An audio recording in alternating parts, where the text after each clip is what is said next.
Welcome back to another video. I hope you're all keeping well. That is now 3 games, 3 Premier League games, 3 wins, 3 clean sheets. Tottenham Hotspur are now top of the Premier League. Another great performance, and what a great start from manager Nuno Espirito Santo. Unbelievable. I've got 2 very special guests with me. I've got Melvin and I've got Alex. Max will be joining us shortly as well. Melvin, let's come to you first of all. Tottenham Hotspur 1, Watford 0. Tottenham got the job done yet again. What are your thoughts? Yeah, we needed the 3 points. I think, leading up to the Chelsea and Arsenal games, we needed to keep the streak going. We're the only Premier League club right now with 100% record. Yeah, we just need to keep the momentum going. I just hope we can, beat Palace, keep the momentum going. It was good. Nuno's tactics were very, very well. I'm just happy, delighted. If you look back a couple of months ago and today, it's a completely different club. The energy, the mentality, everyone's positive, everyone's buzzing. It's good to have the fans back into the stadium. It's a completely different club right now. The feeling is so good. So I'm very happy. I couldn't agree more, Melvin. The feeling and the confidence and the positivity, it is around the Tottenham Hotspur Stadium completely, and I absolutely love this feeling at the moment. Alex, let's come to you now. You've been on this show many, many times in the last couple of years, and there's been lots of negativity in the last 18 months or so. So it's nice to have that positivity back, isn't it? Yeah, I think it. Yeah, we've won 3 games, but again, it's 3 games out of a 20 transitional season. So I think, in some way, in my opinion, being there at the stadium, I thought it was a bit of a boring game. It wasn't enthralling. I've got to say, Watford were actually quite good in the first half. I think after the goal, they kind of faded out, to be honest with you. So for me, it's still work in progress. There was some clear things for me that, especially when we attacked, what we're missing. It was clear, and I think we'll just get into it later on anyway.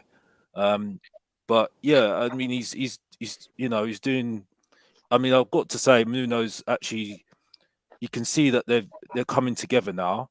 The whole fitness thing, it was a major thing over Mourinho, because Poch did it a lot and Mourinho didn't believe in it, and now we got Nuno and he's getting them back doing that now. So I think that's clear now, the fitness thing.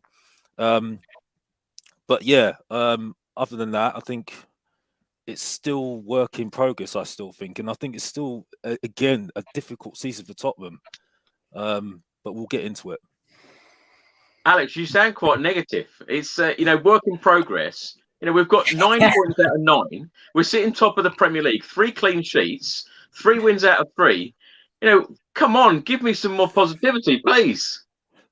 I'm very, very honest, and I've got to be honest, really. Like I said, 3 games out of a transitional season. You cannot, and I'm sorry, I've got to stress, I don't even look at the league at this time of the season. We were top of the league last season as well. What happened then after that? Sorry, but that's reality check. I mean, we still got people going on about Paratici saying he's a Don already, and he's only been here 2 minutes. Well, we'll get into that. But we'll get into it anyway. We'll get into that. Max, let's come to you. Welcome back to the channel. Lovely to have you back on. I know you will be positive today for me. Come on. Talk me through your initial thoughts on the game. First and foremost, Alex, nice to meet you, mate. And Mel, good to see you. Do you know what, Chris? Thanks for having me. And obviously, we're sitting top of the league. We haven't conceded. So what more do you want? I mean, we haven't looked good, and we're sitting top of the league. I mean, we beat Man City, Arsenal sitting bottom. Whether you want to go on about them, there's no point going on about them these days, because obviously we're different in class to them these days. But you could argue we rode our luck at times. I don't think we even created that many chances. Obviously, Harry Kane was kind of non-existent today. But the main man, Son, he shines through again. and we've got the job. We've got the job done. I'm going to come on and be positive. We've got 3 points in the bag. We're sitting top of the league. Why isn't there? Why can't it? Why can't we be sitting there positive? Sorry, Alex. I mean, I'm Mr. Positive half the time. I'm always optimistic. I'm one of those fans. I've been brought up, even though we can play poor, we can have hardly any chances, and I'm that sort of person that will still say, "Oh, I expect to win," because I do expect to win these days. We've got quality players on the pitch. We're still linked with some good players. I mean, there's still positions we obviously need to fill. We don't look great across the whole field, but I think overall, just going forward and knowing what we can produce, you know what to expect from us these days. And I feel like we're getting back to being that positive side on the pitch, where you've got players like Højbjerg, however you want to say his name. He wants us to play well. He wants to grab the game by the balls and literally push us to where he knows we should be. He knows we're a top flight team. We all know we're a big club. The stadium speaks for itself. And it's about time we actually start playing this sort of football. We need a creative midfielder. Yeah, I've just seen in the comments. That's literally one position we do need to field. We haven't replaced that. I mean, you can sit and talk here about players' names all day long with players we're linked with. And I've probably said about 7 different topics in about 20 seconds since I've just started speaking. But it's positive vibes. I mean, everyone outside the stadium's happy and there's smiley faces everywhere. It's what you want to see, especially on a bank holiday. Don't worry about other results, because obviously you can only play what's in front of you. We've obviously got a big few games after the international break, but it's nice. Like, it's in our hands once again. Once again, it's in Tottenham's hands. And why can't we just knuckle up and push forward this time? I mean, it's going to happen at least once in my lifetime, I'd hope. So who knows? This might be the season. Like, you're not going to play well at every game. It's just about riding out and getting across the line. And 1-0, why not? Max, last time you were on, we were talking about managers coming in, and of course, 70-odd days without a manager. Nuno Espirito Santo has come in. Very quickly, before I go to Melvin to talk about the starting 11, what have you made of Nuno Espirito Santo's time at Spurs so far, and what do you think that he has changed to get these results? Because, as I said to Alex earlier, the last 18 months or so, there have been so much negativity around the club, and as you've just said, at the Tottenham Hotspur Stadium today, lots of fans are very positive, and this positivity and this confidence is around at the moment, and I'm loving it. I think that's it. I mean, as you know, he keeps his cool. He hasn't given much away in press conferences. He just says it he says what the fans want to hear, but in a sort of respect where he doesn't give much away either. He's Premier League proven, and I just feel that he hasn't got much pressure, and that's what it is. He's come to Spurs. He knows what the job is at stake, but also the fans know, after having the likes of Mourinho, everyone's expectancy just went up, didn't it? Like naturally, it just went up, because you know that he's won things, and it's like, oh, what can he bring to Spurs? But having Nuno, I reckon he's just having a good time. He knows he's got one of the best Premier League strikers in the league. He's got one of the best Asian players in the league. He's got one of the best defensive midfielders in the league. And then we've gone 3 games without conceding a goal. Like, it's happy days for him at the moment. The question will be, obviously, if we have a game where he struggles or where we're looking a bit on the back foot, where we're not winning, and because if it's 0-0 about 60-70 minutes today, we're asking questions on obviously what he can do, who's he going to bring on. We obviously saw Brian Hill come on, which obviously has been a fan favourite so far, and obviously a good signing. But I think it's all happy days when you're winning. No one questions anything, because you can't question anything, even if it's a 1-0. It's when push comes to shove, and if we go like 2-0 down at some sort of game, that's when it's going to be interesting to see what Nuno's got up his sleeve, and what Patrici and Hitchin and all of them, like, that play a massive part. What's going to happen when it comes push comes to shove? Because you know as well as I do, a loss can turn into 3 losses on the bounce here and there. So just as well as it can with 3 wins. I mean, it was about a month ago. Premier League haven't even started. We wouldn't be talking about being top of the league, and now there'll be people that'll be happy. Like, I'll post every day until we're not top of the league. But that's my mentality. So Well, I can't Nuno, believe we've got 10 minutes I'm in. very happy. Sorry?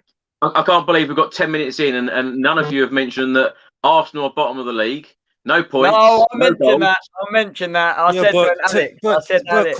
Chris, but that's just Tottenham's mentality. Then you're just talking like, I mean, if we're going to talk about Arsenal's Alex, it's a bit of fun.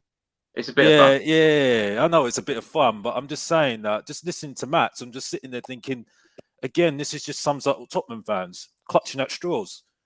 You know what I mean? Just one dangle a little carrot. And Do you know what? Clutch at straws. No, I'm not having it, Alex. It's a bit of fun. You know, Tottenham Hotspur, top of the Premier League. Clutch at straws. 3 out of 3. Alex, Come on, Alex, if we're sitting here and we've lost today, my friend, then but the point I'm making is that you look at it from a critical point of view. I was there, happy that we won the game. However, there is still things there to be sorted out, and it's not a quick fix. So that's what I'm trying to say is that I know it's going to be a very difficult season. I understood it. I don't think we're going to finish more than 10th. I thought we were going to be relegation candidates before after Mourinho got sacked. Mate. But that was just the way I thought. But then you put Nuno in top 10. Yeah, 10th. I think 10th. With and this team at the moment. I thought this was going to be a positive show. Melvin, let's come to you. Now, Nuno Espirito Santo, straight after the game, said the players worked very hard. We played a good, consistent game. Very, very happy. The players worked very hard. I'm proud of the players. They are delivering. We are on the way, becoming solid. Now, what do you think Nuno Espirito Santo has changed from last season, which, of course, under the management of Jose Mourinho and Ryan Mason? You know, tell me your thoughts on Nuno Espirito Santo so far.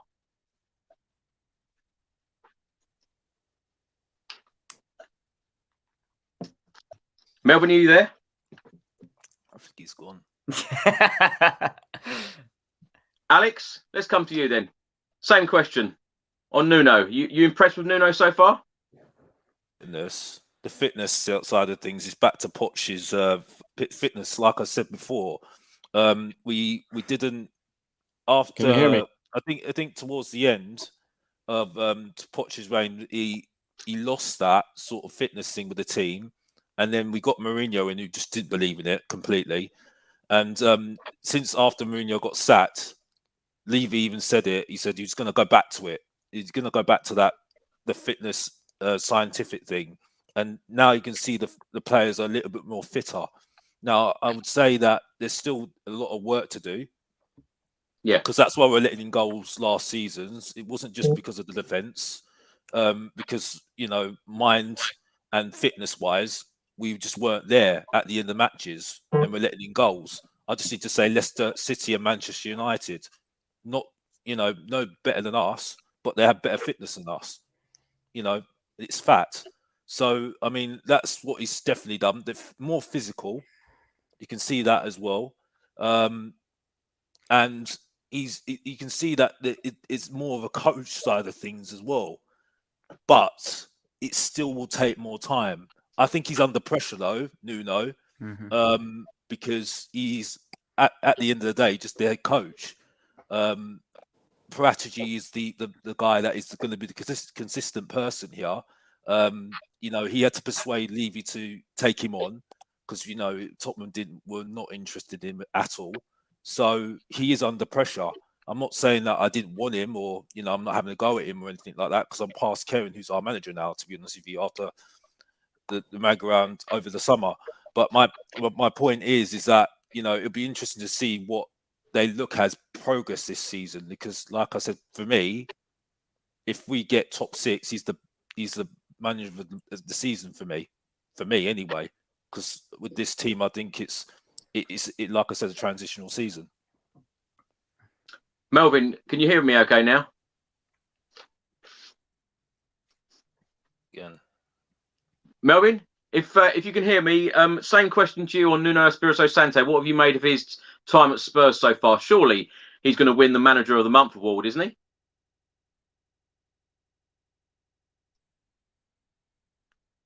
He's frozen again. Max, let's come to you. Let's talk about the starting 11. Now, I fully expected that this would be the starting 11. I fully expected Lucas Moura would drop out and Harry Kane to come in. Did you? Do you agree with Nuno's starting 11 today? I'm firstly going to ask where Alex was sitting today, because where I was sitting, it was positive vibes. Lucas Moura, I'm actually a massive fan of him, regardless of whether, you know, everyone thinks of the classic Amsterdam night. Lucas Moura, they always say, what else does he offer? I feel like he started this season really brightly, actually. And I hope I didn't. I was going to say, where's Mel? Is his connection playing up then? But I'd just like to say, I think I'd actually have started Lucas, to be fair. I think if anyone deserves to start in the front three, you've got obviously Kane, people just say about his name. But in terms of work rate, Lucas has put in a shift the first 3 games. And he's exciting. He drives forward. He tries to get the crowd going. He might not be great finishing. He might not be great at passing. He's just one of those exciting players. And I feel he's that perfect modern day player where people like to see him driving and just making things happen. In terms of the actual whole lineup as overall, I mean, you might be able to tell me, was Romero injured? Is there a reason he didn't start, or is he happy to see Sanchez and Dyer just playing out from the back, because obviously they haven't put a foot wrong recently, have they? So exactly, Max. They are 2 players that have really impressed me so far this season. And of course, when you think back to last season, we all went on about Tottenham must sign defensive reinforcements, and the back 4 today, and for the other 2 Premier League games, have been exactly the same as last season. So big up our defence. Eric Dyer and Davinson Sanchez certainly put another shift in, didn't they? Well, that just comes down to, from what you and I might know, we won't know, but what happens behind closed doors? What's Nuno doing differently with the defence? What's he doing in training? Because there's clearly something. Reguilón's not an out-and-out defender. He likes to attack, and if he can get back and defend, then we'll take that, because obviously he's quick, and that's what happens with quick left and right backs these days. That's the modern game. You have quick wing backs to get up and down, but something's going on with Dyer and Sanchez. I can't put my foot on it. They look different this season. They look more professional. They look like they're more up for it. They look like there's actually something at stake. If they're not going to win a header, if they're not going to, you could argue with me and just say we've been lucky. Like, I'm sure you could say we got lucky against Wolves, because I would. I mean, we there was times where we were a bit of a shambles, but you have to ride your luck at times. You don't just win games without a bit of luck. You can't. It's impossible. You can't play well for a full 90 minutes. So going from literally being awful and everyone saying, "Oh, I hate Sanchez, I want Dyer to leave," to suddenly being pick of the bunch. Like, you sitting here right now saying, going into our next game, whether it might be Chelsea or whatnot, are you telling me you ain't gonna put your faith in those 2 after 3 clean sheets? I mean, it's tough. I don't understand. I don't understand the whole thing with people having a go at Sanchez. I think Sanchez it's quite simple. He had Vertonghen next to him. He had a leader next to him. Since Vertonghen's left, he declined. That's why he's not really played well. And since he came back from the the tournament, he's been a different man. So I think it's just having a leader next to him. That's it, really. Because Alderweireld, everybody says, yeah, he's a good defender and all, but he wasn't a leader. And that's the fact, really. Also, he's not a left side defender, which is what we need, and a leader. So sorry to chip in, Max, but you just said some things there. But there's don't be silly. Like, I'd rather hear your input. Obviously, it's nice to hear someone else's input, because don't get me wrong, sometimes I live away with the fairies sometimes. I always think that we should sometimes win even when we play bad, but that's just because I'm just here to have a good time sometimes, and the fact that we're top of the league, and I'm just gonna ride on that, Lots more positives, eh, Max? Always positive, my friend. Melvin, let's come to you. I love your positivity, Melvin. Let's go back to the question that you didn't answer. On Nuno Espirito Santo, what have you made of his time at Spurs so far? Because surely, with Tottenham being top of the league, 3 out of 3, beating the champions Manchester City, surely he should win the Manager of the Month award, shouldn't he? Yeah, definitely. I didn't even think about that. So you can hear me okay now. He's had connection excuse. Sorry about that. But yeah, I've been really impressed with Nuno. When he came in, the club was in a really, really bad position with the whole Kane situation, with the squad.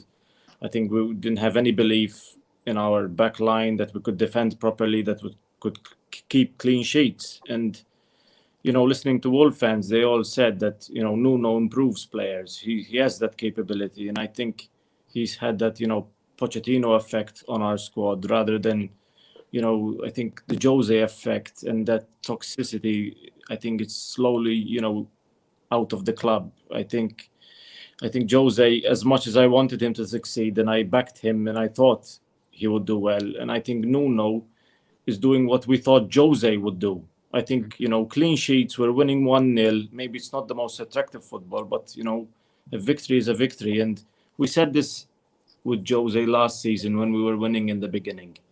And hopefully, it'll be interesting to see us play against teams like Everton away, West Ham are doing well. And we need to see our team pick up points where we lost last season, where we didn't really compete. We need to get points against Chelsea. And I know it's early days and, 3 out of 3, and I'm buzzing, to beat City, to have belief in the team and, early momentum. I think every single season we get 4 wins on the bounce. We make it to the Champions League. The year under Redknapp, when we win early, it shows that the remainder of the season is going to go well.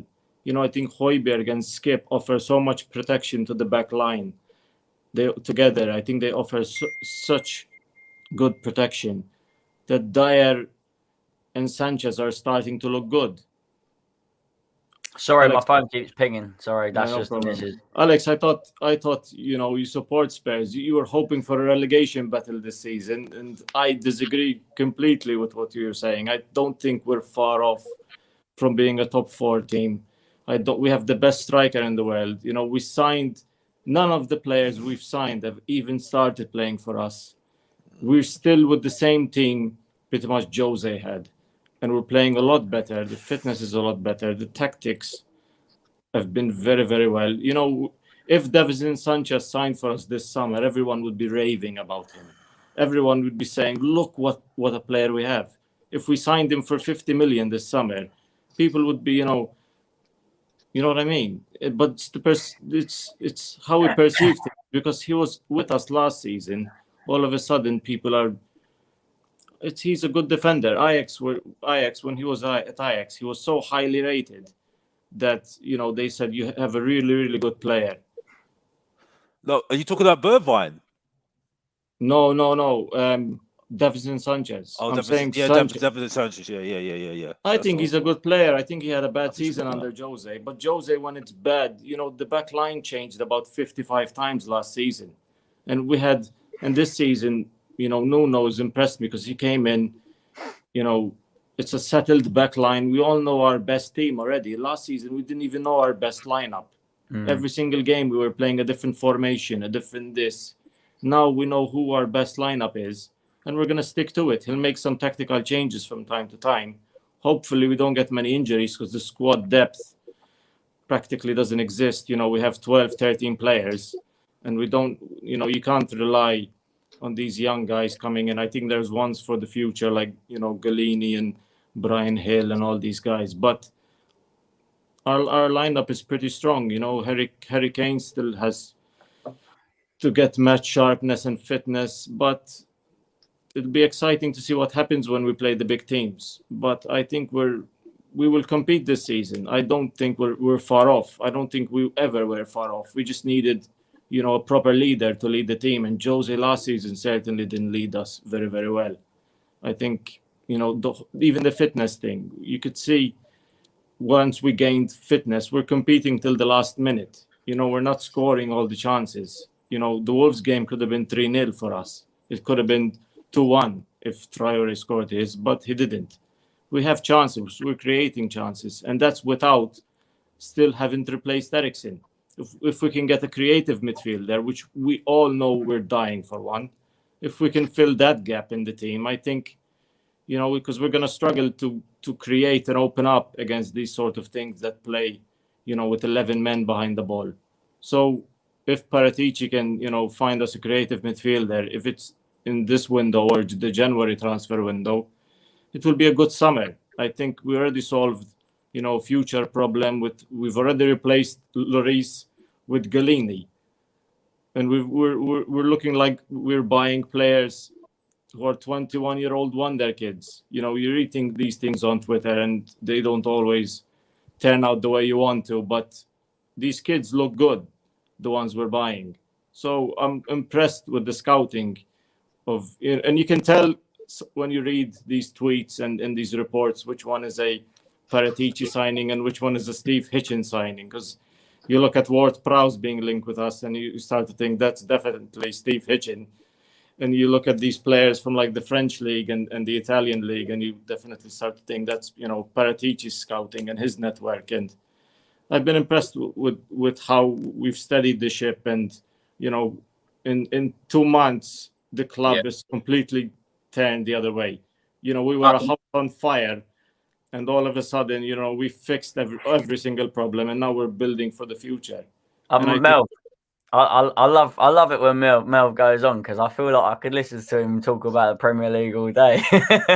But Mel, sorry to interrupt you, bro. I just want to know what Alex's thoughts are, because I'm sat here thinking, Alex, there's got to be some positivity from you, bro. There has to be. Listen. We're top of the league, bro. We got Chelsea coming.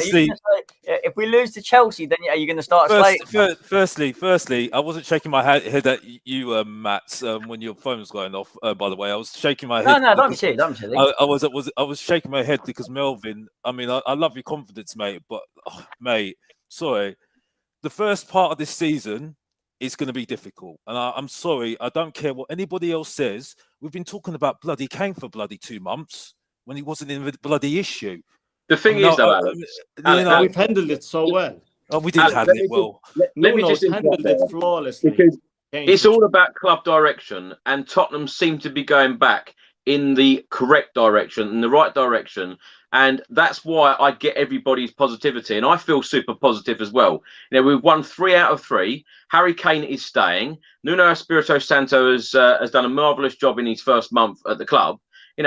How can you sit there and be negative about that? That's not being negative at all. That's not being negative at all, Chris. And I think I disagree with you completely.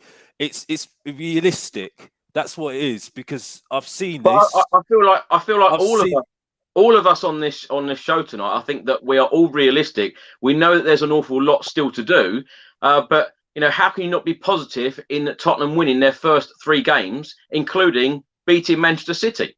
Because it's only 3 games. 3 games of a transitional season.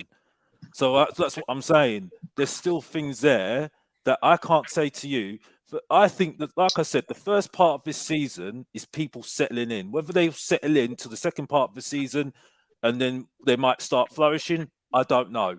But I don't feel that we're at a place where we're going to be achieving anything major this season. We might win a trophy, because you can't say that UEFA Conference is not achievable this season. You can't say that the League Cup is not achievable this season. I would love us to win the FA Cup, because it cut me up seeing Leicester winning it last season. I've got to be honest, for many reasons, which I think I've said on other channels. So what I'm saying to you is that you can't come from a mess that it was last season and turn it around very, very quickly. You can do it with money like Chelsea. You can't do it with Tottenham. So I think it's like I said to you before. That's why I'm saying I'm keeping it. I mean, I was excited. Like I said, I was at Manchester City. I was here today. I was happy. But in the back of my mind, I'm sitting there thinking, yeah, we've still got a long way to go. And even Nuno says it as well. I think they made it clear. I think he's made it clear that, yes, 3 wins, fantastic. Well, I want to see this excited Alex. Give me a smile at least, Alex. We've won today. Gosh, here we go. I mean, it's here we go. I thought I'm talking to David Harris here. Honestly, gosh. I'm trying to think how Alex. I'm trying to think how Alex would have reacted if we'd drawn 0-0 or something. You know what I mean? I'll be the same.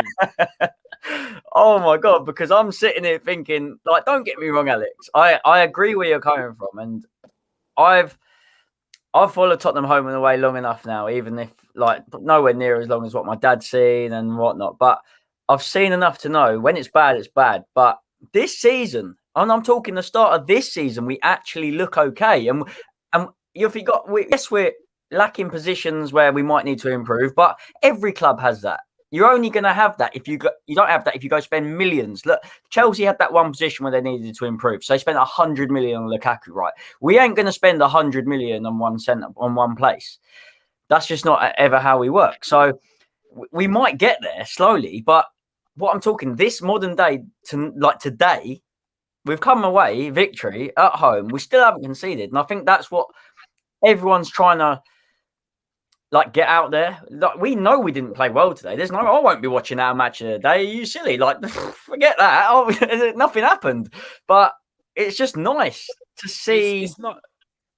It's nice to see it. It's nice to see what you're saying. But I think it's, like I said, I think it's taking things at a time. I mean, there's still things there where people are still having to go at certain players, like Dyer and Sanchez. Now, I've got to make it clear. I think the main thing is it's about the team, and people overachieving, you see, and getting the best out of players. And that's where I think Tottenham are going to be achieving stuff. But when you said 10th. Yeah, I do feel that. Relegation I think that's a realistic way, unfortunately. I don't feel that I'm certainly don't think we got the top four at the moment. Manchester United, Chelsea, Liverpool, who else is there? There's others not better than Leicester because they've already had their players already settled in. They've already got a first trophy already. So Aston Villa. So I mean, maybe you could say you could probably get 7th, maybe. I don't know, but you just got to be realistic. Now, if Tottenham overachieve and start overperforming, probably you might get 6th. Alex, on the opening day against Man City, were you disappointed with that performance? No. If I was, in fact, I was actually very, very impressed. It was a very good feeling. You can't disagree with that, can you? No, of course not. However, I still felt after that. I sat there and thought it's only one game. You know what I mean? So but that's it. But at the moment, we can only take a game at a time, and you can argue we haven't had. Yeah, we beat Man City. We've obviously if we go. If we have a game like today and we end up beating Chelsea 1-0, I'm going to come back on the pod and I'm going to be happy, even if we were poor. Exactly. It's not about performance. It's not about performance because the thing is, though, performance-wise, I don't expect us to do. I mean, I do agree with you about the whole creative midfielder thing because it was clear that there was just no final pass going in. It was a lot of triangles and trying to pass and trying and carve out Watford, but we just couldn't do it. So, but my point is, the performance-wise, I'm not fussed at the moment because we're not going to be, playing fantastic football. But my point is that against another team, they might find a way of trying to undo us. There was times where Reguilon was getting spun sometimes, which I was watching a lot of the time because the defender was too stronger sometimes. There was times when Skip and Højbjerg got overrun. Skip, I was very, very impressed with because at the start he started very weak, but then he got stronger, and that's what he did against Manchester City. And he just seems like he becomes much more stronger.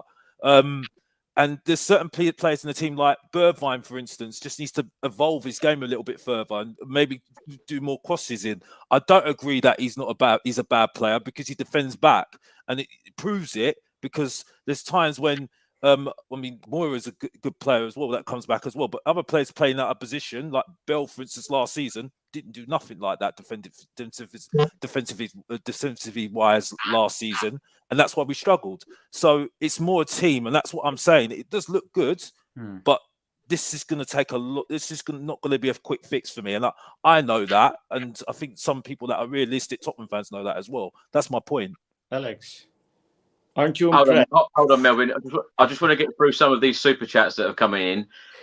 Max, let's come back to you. I'm ready to go. I'm ready to go. we're going in the right direction. Top 4 not realistic, but we have to beat Chelsea, Manchester United, Liverpool, Manchester City. Ideal scenario for me is to get into the Europa and then try to win that. Now, surely the aim this season for Nuno is to try and get back into that top 4. I know we've got a couple of days left of the transfer window, which we will talk about later on in this stream. But realistically, Max, I know we're not going to get carried away.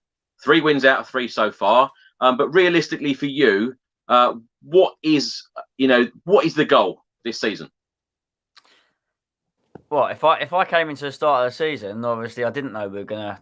Well, you could even argue now, 3 out of 3. But start of the season, my wish list after seeing other teams improve around us is probably top 6. I mean, Alex saying top 10, I feel like it's disrespectful. But Alex, I'll let you have your say about that in a sec, bro, because I know there'll be something to say. But why can't we go top 4? This is what I'm saying. Like, Alex, you said it yourself. We've got the best striker in the league.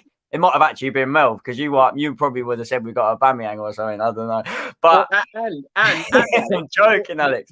You've also said Davinson Sanchez is a good defender, and you've also said that Oliver Skipp is a good midfielder. So there are positives out of you, Alex. Now, Alex, you're talking in a sec. I got to ask a question, bro. So you can carry on this in a sec. You have a little think about what you want to say, because you want to keep the comments happy, bro. Trust me. I just feel top 6 can be realistic. Why not? We're a top 6 team in the Prem. We've got the best striker in the league. We've kept him for another season. He would have forced a move. He would have forced a move even more, and he would have gone against everything if he didn't think we could do something this season. There's definitely something that's been said behind closed doors. We're getting players through the door. We're getting players like Brian Hill or Gill that even we haven't seen before, because are you telling me it doesn't look exciting? We're getting exciting players through the door now. I don't think we played poor. Yeah, Alex, we played poor. I know I keep saying this back to you, Alex. It's only because Mel's been quiet and he's probably listening. That's all. But players like Skipp, he's done well for Norwich. Yeah, he's learning his trade. He's learning his trade. Højbjerg's becoming like the defensive Viking or Danish Viking, whatever he's called. But you have to remember, they step up against teams like City because they know City's the big dog. Like, they know if they put in a performance against them, that's the difference between getting a first team spot and not. Teams like Watford, I think it's naturally in the human body to know. If you know, when you're going to the game today, you're expecting 3 points. You ain't going to the game against Man City expecting 3 points. So that's why when players put a 10 out of 10 performance, it means so much more to them. It means more to the club. So it's hard to that's why it's so special to have someone that you can class one of your own and someone, because they give their all every single game. You ain't going to get players that give 10-10 performances every game. And that's why I feel like I'm more than happy if we don't put in the performance and win 1-0. Do you know what, though, Matt? You're never going to play silky, entertaining football week in, week out. Sometimes you have to grind these 1-0 results out, particularly against teams like Watford, who make it extremely difficult for you to play football. I wish we could play silky football and one touch, one pass football every week, because that's what fans want to see. Who doesn't want to go to a game and see 4-5-0 every time? Yeah. You're not gonna see that every time you go. I mean, I know I'm only speaking going to the games the last 15 years or so, like here and there, and it's only recently I've become season ticket holder. And I get to know, know the rhythm, know how football properly works, see it week in, week out. Like, I've been in tears, I've been in joy. I'm not just, I know how football works now. I'd like to think so anyway. And Alex, no disrespect, there's a time it's going to happen for us. We don't have to. We're not always going to be in doom and gloom. We've been 15th, we've been 10th, we've been 5th, and now it's time to just push on. And there's players at this club that it does mean a lot too. Like, there's a reason he's starting Skipp, because he's obviously doing something. Like, you could argue, Winks he's Tottenham through and through, but Skipp's had 1 season out alone. Now suddenly he's starting against Man City and he's starting all of our 3 games. So it's a different Tottenham side this season. We might not be looking like a team on FIFA where you can pass it around as much as you want every game, but we're winning games and we haven't conceded. And it's been a long time since I've been able to sit here and actually be like super confident about my side. I mean, we've got a massive game against Chelsea. Don't get me wrong. It's huge. It's probably one of the biggest Premier League games we've had, and it's just a shame it's coming so early in the season, because it can put. I feel like it puts a downer if you suddenly lose. When no, like Chelsea, they go out and spend hundreds of millions. Yeah, how are you meant to compete with that? But we've spent 100 millions on a stadium. So the fact that we can do that and then now start competing. Well, actually, our next Premier League game is Palace away, and then we've got Chelsea at home, and then Arsenal away. Alex, let's come to you. Melvin, I promise to come back to you in a minute. Sorry. Alex, let's come to you because we've got a couple of super chats just for you on screen now. Please use this to buy Alex a Happy Meal. And then Mary writes here, this is for Alex. Do you suppose winning the league is out of the question? Yes. That is definitely out of the question, unfortunately. I mean, like I said, we want to be optimistic and hopefully one day we could see Tottenham win the league. But I think, unfortunately, that time passed. We're not going to go on what happened in the past because that's now the past now. So I think that's the thing for us at the moment. So it is important. I think. But yeah, I do think that we do need, just on what we need. I think we do need a creative midfielder, because it was clear that we were missing that anyway. And like I said, I'm not being actually negative. I think I'm just being honest, really, of what I feel. I'm there at the stadium, and to be honest with you, it's fantastic to watch Tottenham begin and being back at the stadium. And I was there at Manchester City, fantastic game. We played absolutely fantastic, and yeah, you can count the positives, but then but yeah, like I said, I think it's it's a long season for me. Skip for me, like Matt said, yeah, he's been doing really, really well. And yeah, I'm glad he mentioned about his Norwich days as well last season, because he got a lot of praise. I think he was one of the players of the season for them. So he's grown. He's got a bit more tougher as well. You can see it in his body as well. So, and he's been doing that since he's been in the academy, for what I've heard from Alistair Gold anyway, because he's full of praise of him, definitely Alistair Gold. So, there's certain players there that are doing well. But like I said, it's going to take time. It will take time. I don't think. But you know what, Alex? Isn't it great that the fact that you keep saying it's taking time, we're going through his transition, going through his transition and winning 3 out of 3, that's another huge positive, surely. Now, it's a huge positive, but again, you don't concentrate what the league is like now, wouldn't you? You know what I mean? But forget the league. We've still won 3 out of 3 games. That's what I mean. And when you talk about the defence, who so many people ripped into last season. Eric Dyer and Davinson Sanchez, they look different players in these last 3 games. There's so many more positives to take.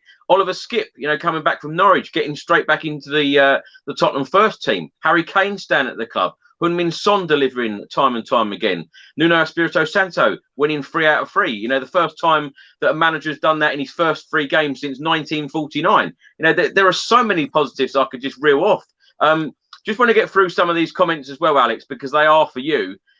You've had a lot of attention. If you're not looking at the comments through this stream, when it's finished, Alex, I would go and read every single comment, because most of them are about you. This show should just be called the Alex Show tonight. Alex, Adam writes on screen, the fitness is the thing, it's the key, an Ericsson replacement and we're easily top 4. Alex, learn to enjoy the sun when it shines. Mate, I enjoy life every single day, mate. So, mate, good on you, mate. But I enjoy life every single day. I'm winning every single day, mate. So, good on you. and Leighton writes on screen now. Alex tells the truth. He loves Spurs, but he's a realist. It's a long season, and don't forget we was doing well at the beginning of last season. I fully get that. In November, last year, we were top of the Premier League. Lots of fans, lots of pundits were even coming out. Lots of ex-players were coming out stating that Tottenham Hotspur could win the league. And then, of course, we finished 7th, and then we've got into the Europa Conference League. So, Alex, I will come back to you shortly. Melvin, let's come to you. How positive are you feeling for the season now? I know, we all keep saying don't get carried away, but these opening 3 games, we've got to be happy, haven't we, as Spurs fans right now? Yeah, I think some of the things the club has done in hindsight, I think goes under the radar. Like moving on Joe Hart, moving on Sissoko, Eric Lamela, and Toby. These guys, as much as we loved these players, we had to move them on in order to move forward. I think, Paratici only joined us in the beginning of July, I think, Chris, or was it June? July. Officially from the 1st of July, yeah. But he joined in June, but officially from the 1st of July. So for a month and a half of work, or nearly 2 months, that's quite impressive, in this rebuild that we're going through. So I have complete faith in the club. I think Daniel Levy, when he stepped down and he hired, Fabio, I can now, you can sort of tell that every single decision is being taken for the footballing side. It's no longer about business, about money, saving a couple million here and there. I think the club has changed a bit. Now everything is about the football with Fabio, and you can see them on the bench. They're on the bench and cheering on. The substitution, Højbjerg is coming on, and Fabio is, yelling in his ear. That's the type of passion and leadership you want to see behind the scenes. If you see that in your club, in that sort of passion, I start to believe in that the club, wants to win things and wants to do things, and that's the sort of mentality we need, on and off the pitch. I don't think we had that off the pitch. Under Pochettino, I think we were let down by the recruitment from time to time. The board didn't help out the club. We didn't buy a player for how many days. And it just seems this season, the club is completely changed. Yes, there was trouble with COVID and the finances, and we move on. But I think this Tottenham looks completely different to what it looked 2 years ago. I think the appointment of Paratici, I've been so happy with him. And, Fabrizio Romano said he's the best, director of football there is. He's not one really good. He's the best. And he's been at Juventus for 10 years and they won 10 straight leagues in a row. It takes incredible team. These winning clubs, they're built with men like him behind the scenes, and it's a helping hand. It's not enough to have one of the best strikers on the pitch. You need to have, a club that really operates. I'm jealous of, clubs like Liverpool and Chelsea, because it just seems that they're operated so well and their scouting is so good, and it seems that every season they're prepared. This is the only criticism I would have for this season, is that we're still looking for a creative midfielder. We're still looking for a right back. We're still trying to move on certain players.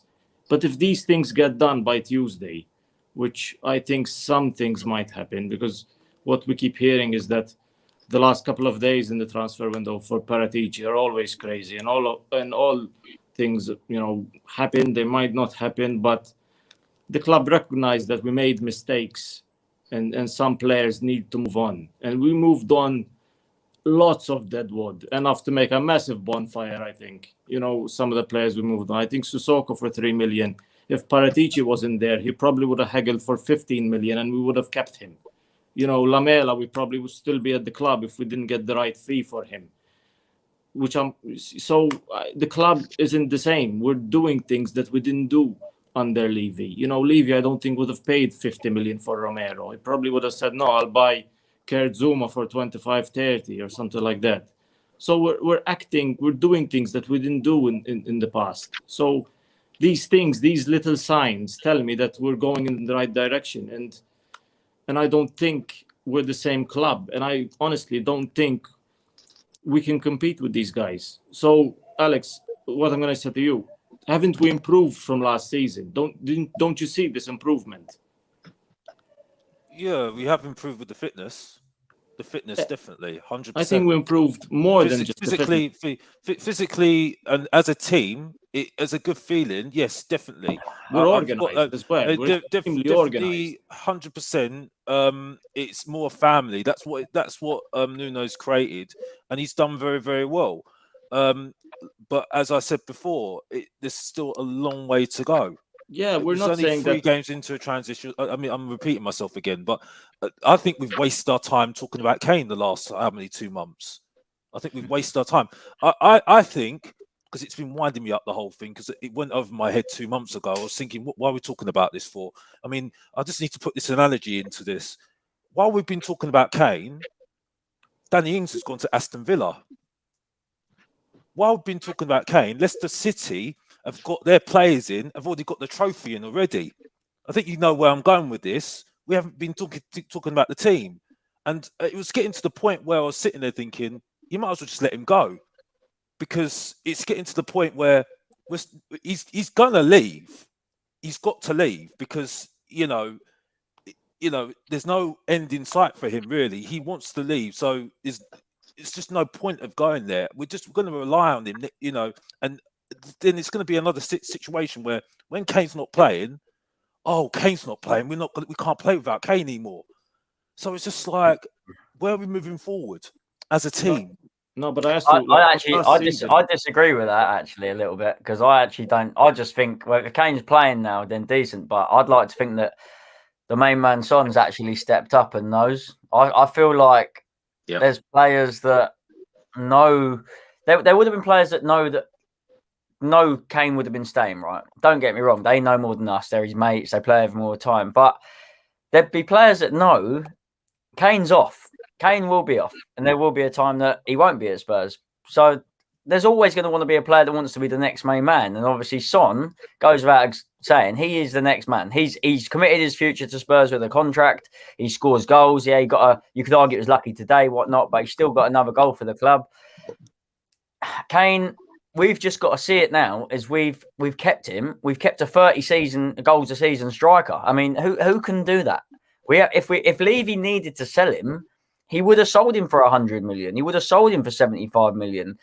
He's just saying, look, we don't need to sell our best player. If he wants to sulk and be unhappy, then fair play. We won't play him. It's up to Kane to be professional and play. And we're only going to benefit from Kane further on in the season playing.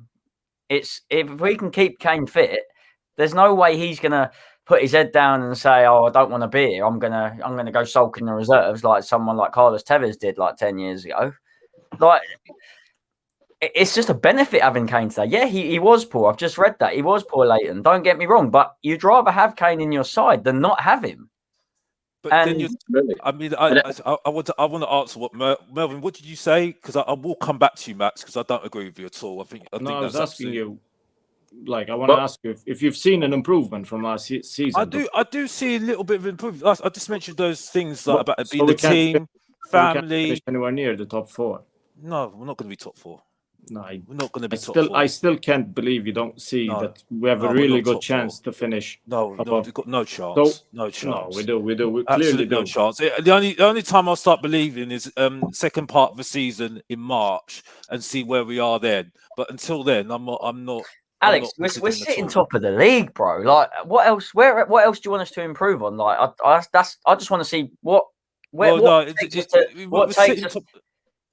sitting top of the league because it's like I said, 3 games. So are you giving us say 10 games and we're like 13 games gone, we're still top? Are you giving the same reasons now as you would then? Or because like I said before, second part of the season, because like I said, it needs to settle down. I don't think Gil and some of our signings are going to settle until the end of the season, until next season for me, because it takes time for a foreign player to settle in. Gil's definitely not going to settle in because he looks like a guy that he's got skill, but it's very physical, and I don't think he'll be able to cope with that. Luka Modric never had tough. It was never tough though, and he shone in the Prem. Well, Luka Modric did struggle though for the first season.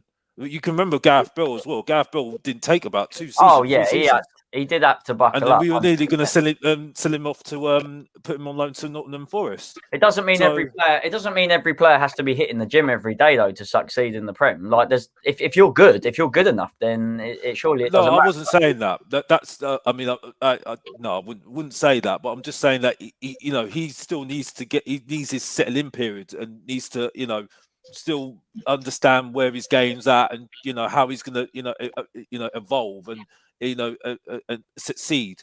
And I think that's going to take time because he's very young, and he doesn't know the Premier League very, very well still. So I'm not expecting him to do really well. If he does do very well, that there is a lag as well with that as well. Because look at Bergwijn, he hit the ground running straight away. Look what's happened to him. So players have a growth side of things. You know what I mean? It's happening to Winks at the moment. Harry Winks doesn't know his position. They say, "Oh, Skip is doing better than him." He's not like Skip. I don't think Winks are level on his position though. I think he knows. He's not like Skip. I think he knows that his position's on the sub bench at the moment. Chris, don't be like that. That's very nice. That's that. No, come on, Chris. That's not good. Well, it's true. That's not good. Chris is he's speaking the truth. Chris is speaking. Chris, that's not nice. Come on, that's a squad player there. Do you know what, Alex? I think the main difference at the moment is that the players are smiling again, and everyone looks happy again. And Nuno has transformed the team. So 3 wins out of 3. I'm not going to sit here and listen to any more negativity because if we can't be positive, 3 wins from 3, at the start of the season, then we might as well just end this stream because let's be happy. Come on, particularly after the last 18 months. Now, Max, let's come to you. Comment on screen. Are you sure? Now. Because I'm only going to deliver positive vibes. I ain't going to sit here and slander. So exactly what I want. Are you sure you want to hear positive vibes?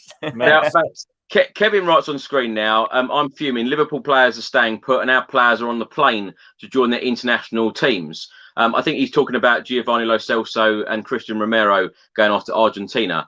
What are your thoughts on this, if this is true and they are definitely on their way? Well, I mean, it's quite a broad question because a lot of players go and play international football. It's not exactly bad as long as they're back and ready to fight when the Premier League restarts. Or is this saying if they're not going to be ready? Sorry, Max. I should have explained. I think that the fact that if they do go off, there is big chances that they will miss the Crystal Palace and Chelsea games in the Premier League. Our 2 next Premier League fixtures. All right. I mean, that changes obviously things up a little bit, but. End of the day, I mean, I'd want to play for my country. Like it's one of those things. It just comes down to if your squad's big enough, then you should be able to cope with it, right?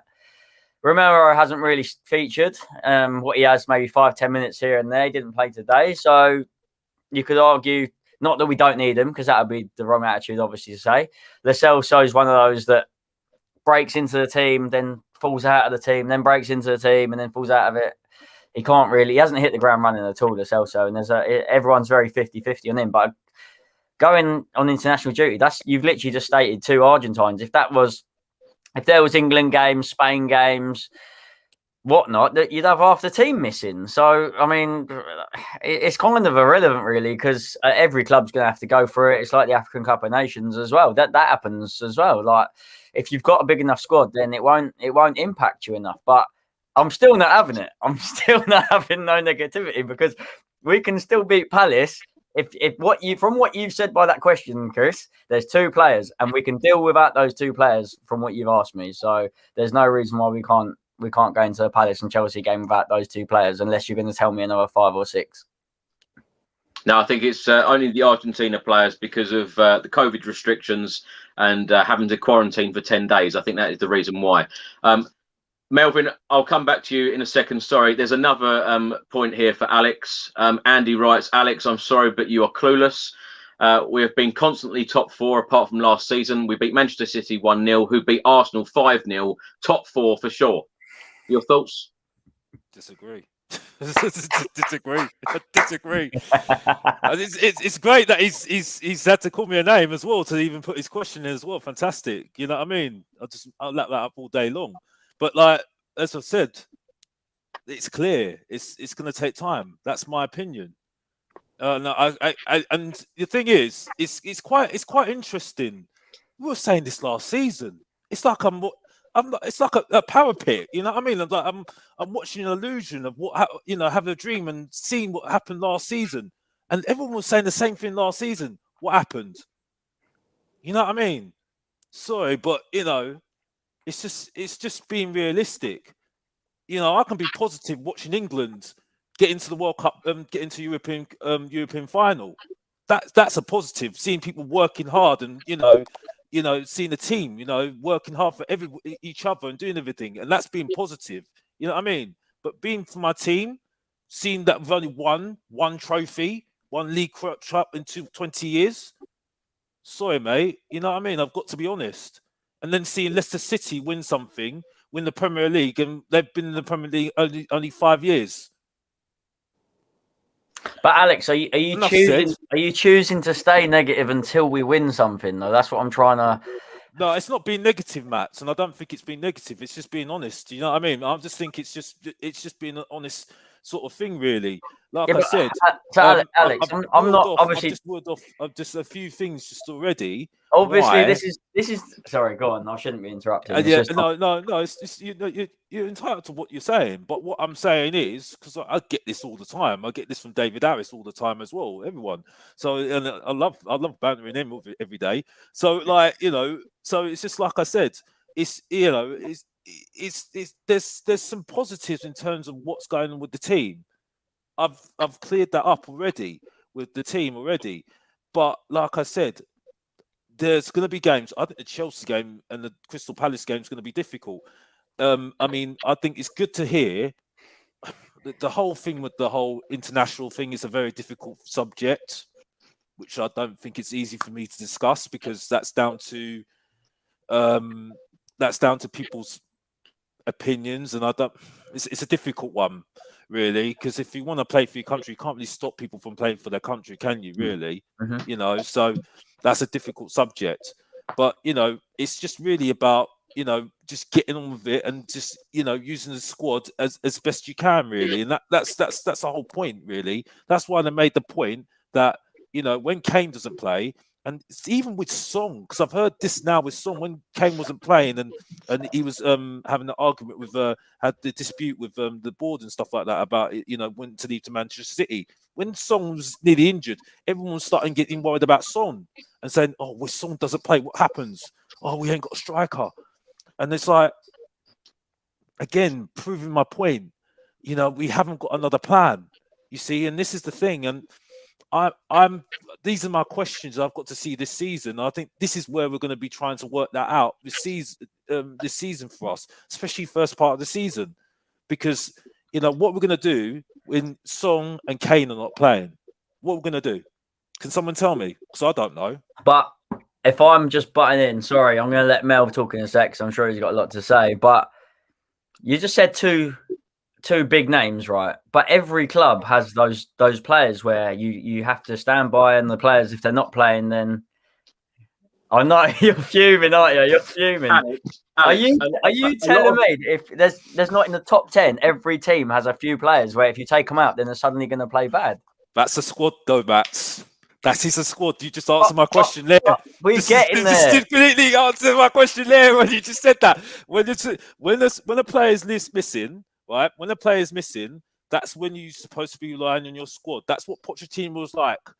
Again, I don't want to keep on mentioning his name because we have to move on. But the point is that if you have a squad of players that are going to step up and then have another way of playing, that's the way you get through it. Really, for me, you see what I'm saying? That's why I'm saying that when we're so focused on Kane. It didn't really just do us any favors. I've got to be honest. Nuno handled it really, really well. Yeah, he did. Got to be honest with you, he really had because I think he was getting. I mean, he doesn't like interviews. That's quite clear. I think it's been made clear that he doesn't like interviews, but he handled it really, really well. Because I think he was getting sick of the question. Alex, before we move to Melvin, just very, very quickly, I'll give you 1 minute to lots of people are asking about. Are you happy with the club's direction? And a comment on screen now. Ask Alex about his vision for the club. What is your vision? What are you going to be happy with? One minute, Alex, and then we'll go to Melvin. Getting sit for season. That's your vision. Well, at the moment, this season, just getting sit for season. If we're talking about this season, if we're talking about a vision, hopefully get into Champions League and winning hopefully a European trophy or a domestic trophy, FA Cup. That'll do. Right. back onto positives. Melvin, let's come to you. And I'm so sorry that you've had very little input in this stream so far. No, I'm enjoying the chat, honestly. Like it's obviously I don't agree, but it's interesting to talk about these things, you know, get his opinion and, you know, get both sides of the story. You know, one of us is going to be proven right. Hopefully it's somewhere in between, you know, and maybe we get something, but yeah. Right, Melvin, let's talk about a real positive, and that is Heung-min Son. As Max said earlier, always delivers for us. He's my favourite player, and I tell you what, it's funny, over the years, people always talk about Harry Kane, but I think that Heung-min Son is so important to this Tottenham Hotspur team. Of course, he just signed a brand new contract as well. Now, talking about his goal, he said, I tried to hit the target. I will take it. Important for a good delivery. I don't know why no one touched it, but I'm happy. No one... not one of my best goals, but I will take it. Always smiling about scoring goals, and as I say, always delivers. What was your take on Heung-min Son's performance today? And of course, he got that great goal as well against Manchester City on the opening weekend. Yeah, you know, people call us sometimes the Harry Kane team, but it's like, in a way, we're the Son team because he makes us tick sometimes, and he comes up in big games with big goals.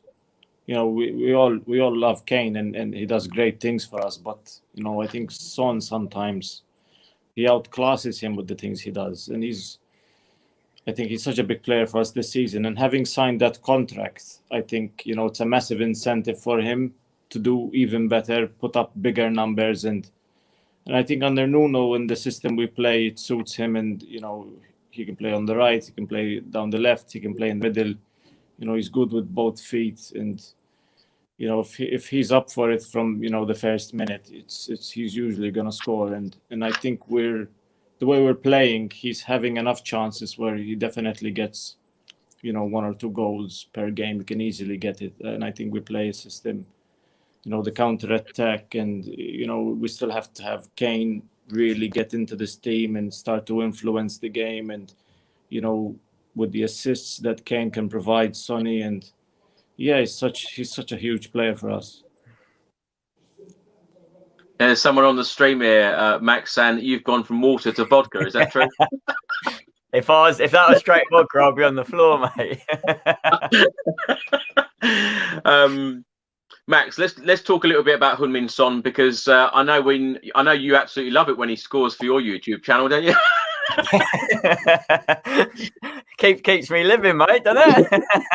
I think obviously it goes without saying the South Korean audience on social media is absolutely ridiculous when Son scores, and he gets us a victory. That goes without saying, Chris, because obviously all the YouTubers and even yourself had that little the Sonny hieroglyphic in South Korean. You don't. I mean, none of us would have even known what that meant until we tried putting it in, and you see it. It's like a natural thing now. When Son scores, you see that South Korean text, and I think, as well as us knowing that will help, it just goes to show how big the South Korean, not market, but you could argue how just worldwide Sonny is, because he's so influential that he can make someone's, how can I put this? He can make someone's social media better or gain just by winning you a game. It's like when Arsenal Fan TV blew up through them losing games and everyone wanted to tune in. People want to tune in, barring 99% of them South Korean, when Sonny scores or Sonny wins. It's just he's such a likable character, and he's such a big figure that everyone knows who he is, that they love him. He's always got a smile on his face. It's like you got him in your team, you feel like you're naturally happier because you know the team are just happier. He's just, and you never see an unhappy video of him. And that's when what was that unhappy video where he's upset? It was after the cup final, weren't it, where he was crying? And it just goes to show, like, he's not just there just for views or laughs and drafts. He's there because he wants to be, like, he's Spurs through and through. He signed a big contract. He wants to be the main man. Like, I've already said that. It's hard. Sometimes you don't even need to talk about him because he speaks for himself. Yeah. He does the talking on the pitch, doesn't he? His numbers. What was it? His 200th. Was it his 200th career goal? the other day. 200th Premier League, 200th Premier Was it League in Spain? appearance today for Spurs. Yeah. Yeah, I was going to say goal. That would have been a bit crazy, but I mean, just shows he's putting stats on the board. He's scoring goals. He's just got to keep going. Really, he can't do no wrong. Really, can he? Alex, let's come to you. Let's talk a little bit about Heung-min Son. Surely you must be positive about Heung-min Son. You know, that was his 6th goal in 10 games against Watford. He seems to love scoring against Manchester City and love scoring against Watford, and he's delivered it again today. I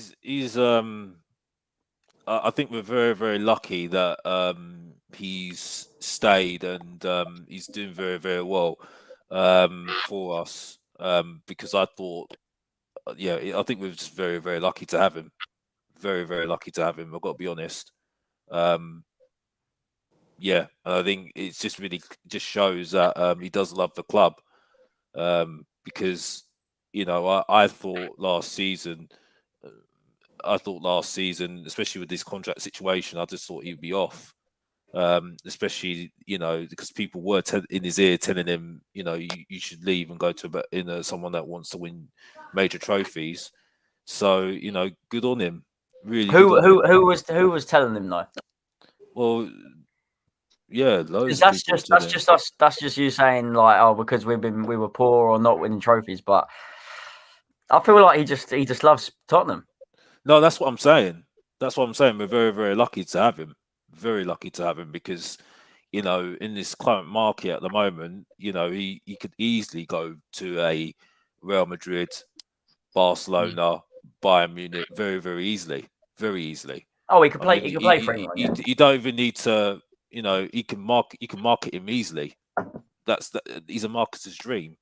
So, for the fact that and he's a great player as well. We got to add that as well. So he's been really, really good. I think it's just really for other players now to step up and evolve their game now. I think he's going to be more up front now for me. So it's going to be interesting to see what happens there, especially if we do get a striker in. I think I'm expecting a signing at the end of the transfer window, especially the way that Paratici does his strategy on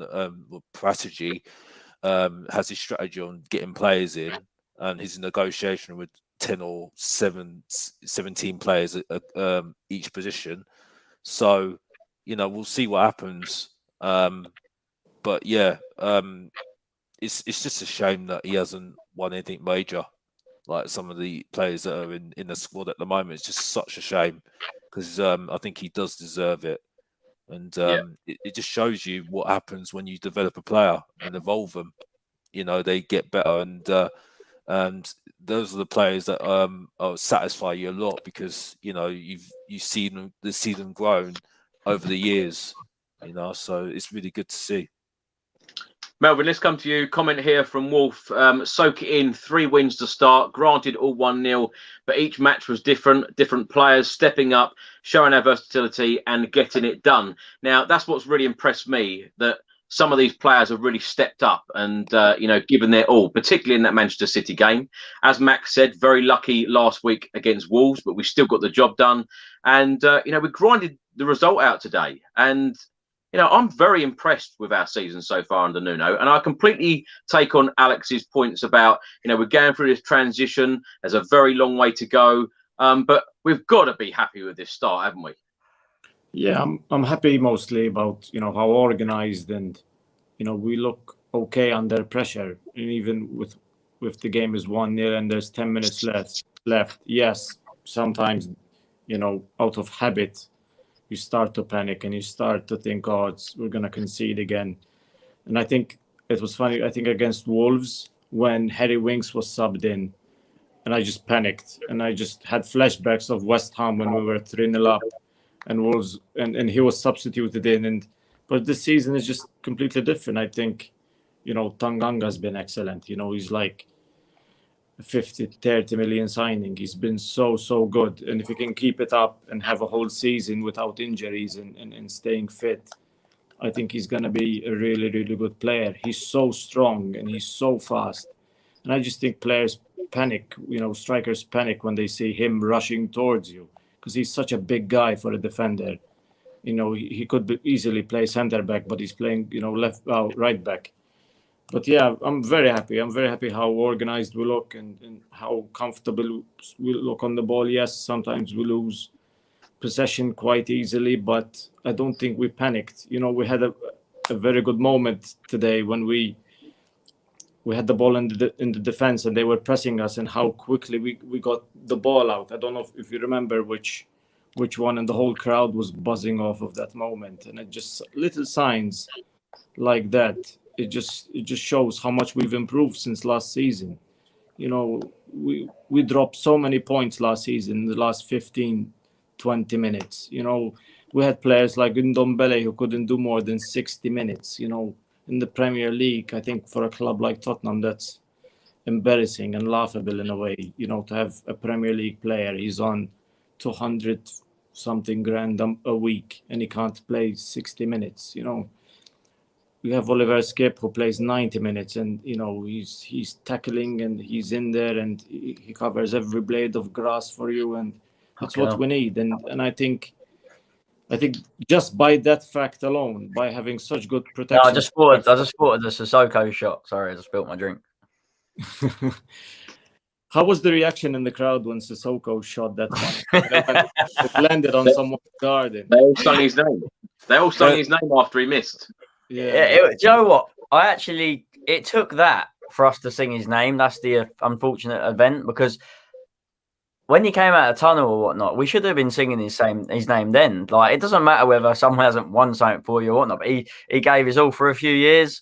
He might have not have been what we needed, but there was times where we did enjoy his company. So it's annoying that it took a 30-yard shot to go 30 yards over the bar, but I think it was more than that.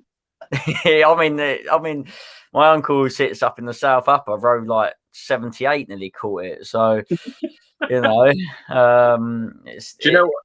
The other thing, Max, is what a wonderful reception for Danny Rose, and it was him and Heung-min Son who were the last two players to leave the field. Yeah, rightly so, though. I mean, Danny Rose he has been Spurs through and through, and it's one of those things. He had a fantastic few years with us, and the fans absolutely loved him.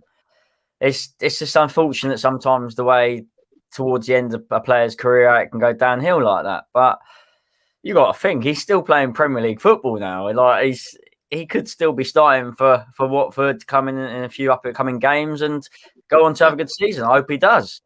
Fair play to him. What was it? There was a clip that went around the other night, and it's one of those classic ones where a fan just goes, "Oh yeah, what do you think of Tottenham?" And then Danny Rose, I don't know if you saw it, he said, "Oh yeah, like, of course I'm Spurs. I'm Spurs like through and through." And there's a reason. Like, you score a screamer against Arsenal, obviously it hits the ground running. But if you give your all for a club over a certain amount of years, then you're going to be loved by the club.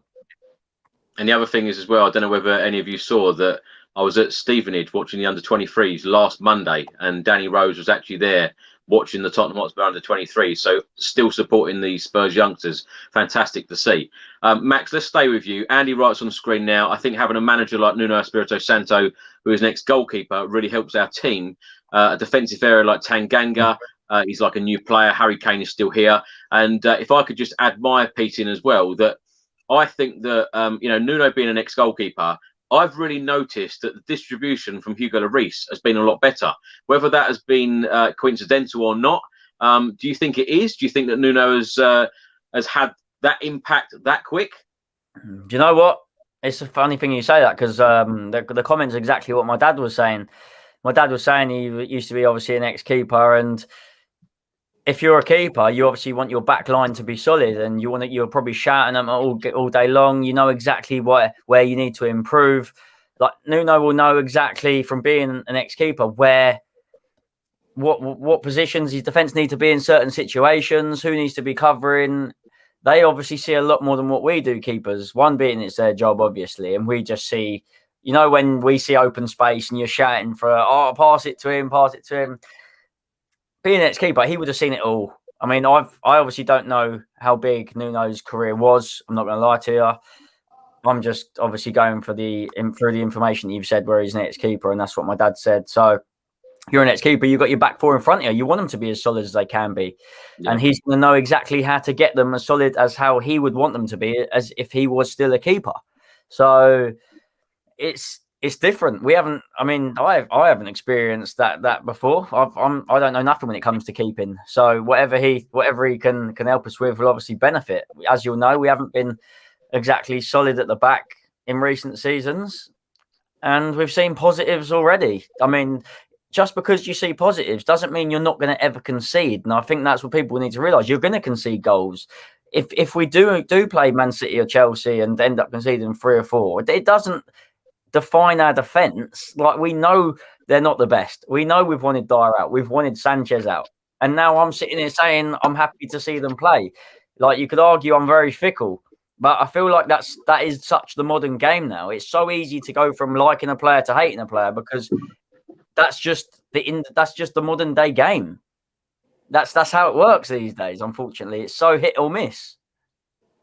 Surely that's more positive, though, Max, isn't it? The fact that some fans wanted players out, and now they're doing so well, and it proves that Nuno Espirito Santo is clearly working with the team, and they're putting them performances in. And another thing is as well is that they're not stupid. Some of these players, they know that Tottenham Hotspur want to be very active in this transfer market.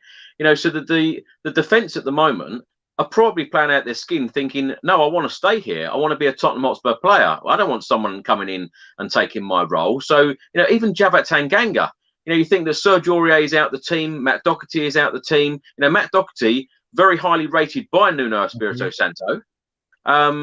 So, someone like Javat Tanganga, it looks like he is our number one right back now. Well, exactly. He's just come in and he's made that position his own. He's been used as a centre back before.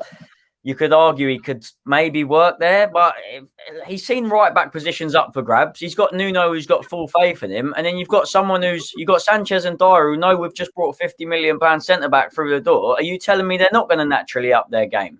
Of course they're going to up their game. They've got Serie A's best centre back just come into our league. He's not going to walk straight into our defence. Yeah, because that's not how it works either. You in the Premier League, you have to earn your space. You have to earn your place, and Nuno will know that because he's a proven Premier League manager. He's only come off the back of a poor season at Wolves or whatnot, so he's ended up not being there. But I remember people lapping up Nuno being at Wolves, and look at the squad that he's dealt with there. Are you telling me we're not better than Wolves? And they've been finishing mid-table, so there's no chance we're finishing 10th, Alex. I'm sorry, we're finishing higher than 10th under Nuno, and that's happening. I'll tell you. You can mark my words on that. Trust me. Alex, let's come to you. Kev writes on screen now, going back about the international call-ups. Sanchez, Romero, and Lo Celso will all have to self-isolate.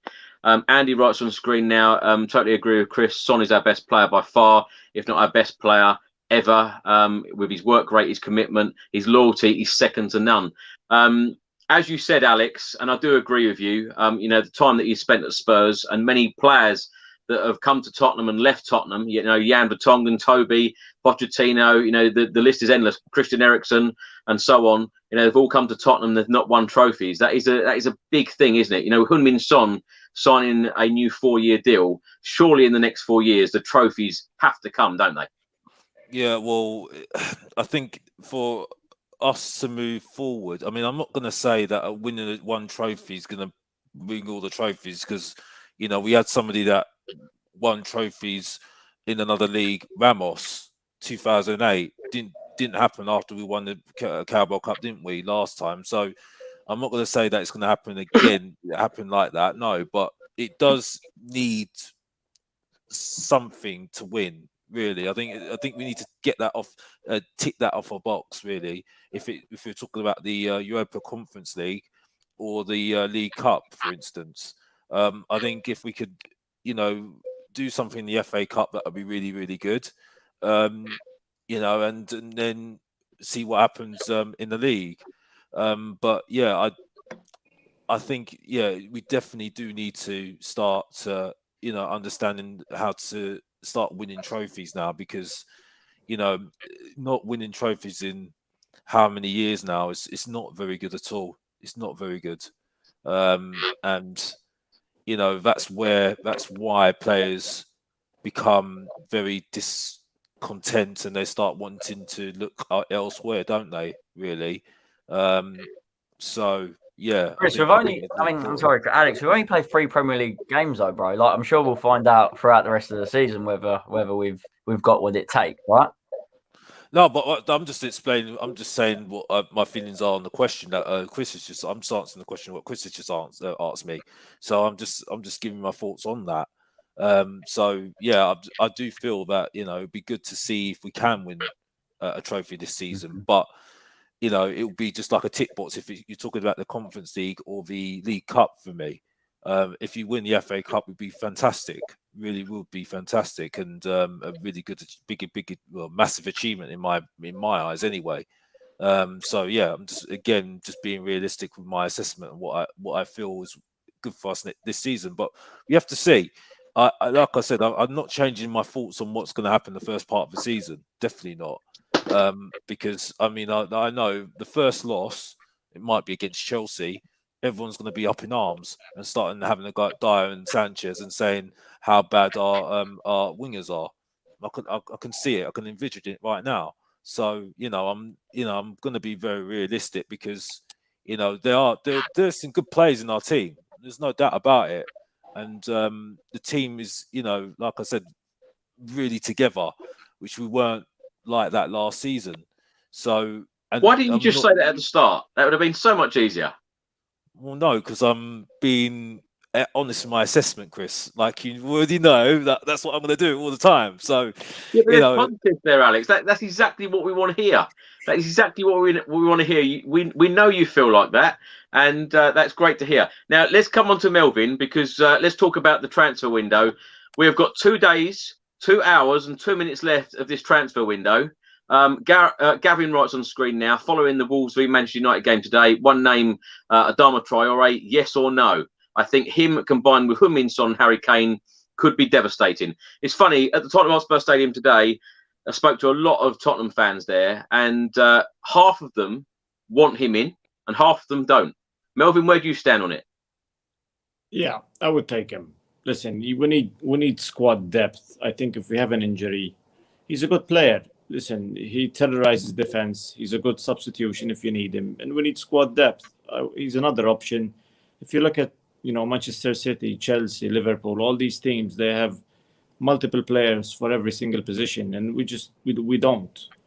We have, a strong 12, 13 players, but we don't have the squad depth of these teams. Yes, we don't have Champions League football. We're in the Europa Conference League and we can play, the kids in that. But next season, if we want to challenge in the big competitions, we're gonna need players, really good players in both more than one position. And yes, I would take him if it's 40 million. If I hear that the fee was being close and it was about the payment, or if it's a loan without an obligation to buy, he just needs to get it over the line. I think we still need a striker, and he can play as a striker. And obviously, Alex doesn't agree, but yeah, I would take him. Max, let's come to you. Now, I've been saying on every YouTube video that I've been producing for the last couple of months, we need another centre-back, although we've signed Christian Romero, another centre-back, a right-back, a creative midfielder and a striker. Now, do you go along with that? Having just had that conversation about Japhet Tanganga, do we need another right-back now? With Davinson Sanchez and Eric Dyer putting shifts in the last 3 games, do we need another centre-back? We all are, well, it seems like every single Tottenham Hotspur fan says that we need a creative midfielder because we still haven't really replaced Christian Eriksen. And then we're in that position again where we don't have a striker, to fulfill games that Harry Kane don't play in because he's had injury problems over recent seasons. I think creative midfielder, 100%. Whether we get that one from Leon, obviously Ndombele, like it's such a shame how it just like our biggest signing just isn't here. Like we don't know where he is. It's just non-existent, and we've spent what 60 odd million. It is a shame, really, because we wouldn't be needing that position had Ndombele been who we thought he was, right? So that just leaves us with having to produce a couple of signings out of nowhere, really. I wish we signed Danny Ings. I think he would have been absolutely brilliant, especially especially for 25 million. Like in this market, who are you signing that's English, that's proven in the Premier League for that sort of money? Yeah. I mean, Everton signed Gray for 1.5 million. You telling me he wouldn't have been happy to sit on the bench? You chuck him on, he's quick. It's one of them ones. Like, people aren't going to agree, but you aren't going to sign someone that's going to walk into our team when you play mainly one up front. And it's always been the case with a striker. You're not going to sign someone like Martinez from Inter Milan or whatnot, someone like big name. They're not going to be happy to sit on the bench. And that was only going to happen had Kane gone. That ain't happening now. So we needed to take someone that's going to cost 3, 4, 5 million. Let's get someone in. I don't care how much is Tony going to cost from Brentford. Is he going to want to sit on the bench? Probably not now. Like, he's got his taste of Premier League football. It's annoying. Traore 40 million as well. The big money now. People forget that big money, because big money happens in the Premier League now. It's hard not to spend a lot of money and get someone that's proven. I've always been. I won't talk about Traore too much because, like, I don't think he needs. They don't want to sell. Well, that's fine then. If they don't want to sell, then we need to stop going. And there's not, like you said, there's not long left in the market. Let's not get another winger then. We don't really need him. It's just bigging up your squad for the games that are coming up in the season. You telling me like Man City needed to sign Grealish? No, it's just about boosting your squad. Realistically, though, Max, for you, your opinion, what do Tottenham Hotspur need to do in order to really challenge for that top 4 spot? Because we've got 2 days left. In terms of signings? Yeah, 2 days. It's got to be. It's just obvious, I think, though. It's that creative midfielder, no? It's got to be. I don't like. We've got the centre back. We've got a right back who's coming through now, and you could argue even if he doesn't play, Doherty, he can sit on the bench. The other side, Ben Davies can sit on the bench. We've got our established left and right back now. I'm happy with it. I'm happy with Tanganga at right back for the rest of the season. Are you telling me you're not happy with Tanganga at right back for the rest of the season? And are you telling me you're not happy to wait and see what Romero can do, especially after? It's a difficult decision now because obviously we're in a position where if we'd lost 3 games and we're bottom of the table like our next door neighbours, then you'd be saying, yeah, we need another centre back. But it hasn't proven that way. It's living in the moment for me anyway. And at the moment, we need a creative midfielder because that's what we're lacking. We don't need someone to. We don't need. Yeah, well, you could argue we need goals, but you've got Kane and Son who can score like 50, 60 goals between them a season, and then like it's annoying. This is why I'm stuttering because I don't know where the other goals. You don't need goals. They'll speak for themselves. To put us forward, we need a creative midfielder, and we've needed that for so long, and it's so frustrating to see. I love Skip Højbjerg. Wink's not a massive fan of, but when you're playing down the middle, we look like Son's always going to make runs. Kane's going to drop deep, but Kane shouldn't have to be dropping deep. And this is the only reason why he did, is because no one else. Yeah, he's got the vision of Kevin De Bruyne. There's not many players like him and that have got his sort of ability, but we need someone that can just say, "Look, Kane, look, get out of here, mate. This is my position. I need to be doing the 25, 30-yard passes, not you. You need to be up there scoring." Alex, I think I can tell that you've read this message on screen. Mate, Andy, by the way, just Andy, mate, I'm fine, mate. Trust me, mate. I'm loving life, mate. So thanks for the concern, but I don't need it, mate. On Max's thing about Ben Davies, let's not go there with Ben Davies. Ben Davies is a very good player. I'm sorry, I've had enough of it. It's like echo chambers. Everybody has to say, Winks is not a good player. Dave Davies is not a good player. I'm not being funny. I've already explained about Winks. Don't need to explain about him already. He doesn't know his position. And Ben Davies is a very good defender. I've watched him before, watched back tapes before as well. So I'm sorry, I'm not hearing this rubbish about him not being very good. Are you starting him over Region? No, but I'm not being funny. Reguilon's not that great. He's not the world class. So if he's not great, Ben Davies is poor. No, but he's not world class though. I'm not being funny. He got spun today, so I'm not being funny. He's not that great. So I'm not hearing it. Yeah, but that's also by Sarr. That was Sarr down the wing, and Sarr. I can watch Shaw playing. That's a good left back. That's a very good left back. Sorry, but I mean Ben Davies has been playing for how many years for Tottenham, and he's actually done better than sometimes Rose. as well. So I'm sorry, I'm not hearing this rubbish and rhetoric about, oh, Ben Davies is not a very good player because he's very slow and everything else. You can play him on the left. You can play him on the left centre back as well. Sorry, but I'm not having a go at you, Mats, because I've heard this story how many times. I'm all here for it. I've heard this story how many times, and I've heard everybody talk about it and rant about it every single time. It's like echo chambers, and like I said, I don't need to hear it anymore. I'm sorry, Adam Traore, he didn't even get enough assists than Bergwijn last season. Bergwijn didn't have a good season last season, I've been told. No, don't need him. He's not going to do anything for Tottenham. 40 million, that's a rip-off. Forget him. Not interested whatsoever. No disrespect to him. I'd rather he stay at Wolves, thank you very much. So, yeah, don't need him. We do definitely need a creative midfielder. Alex, sorry to interrupt, right? But when you said that you thought that Tottenham would finish 10th this season, right? I'll ask you the same question I asked Max. What do you think that Tottenham need to do in the next 2 days in the transfer market to really challenge for the top four? Because when you think about it, Manchester United have gone out and signed some fantastic players this summer, including Ronaldo.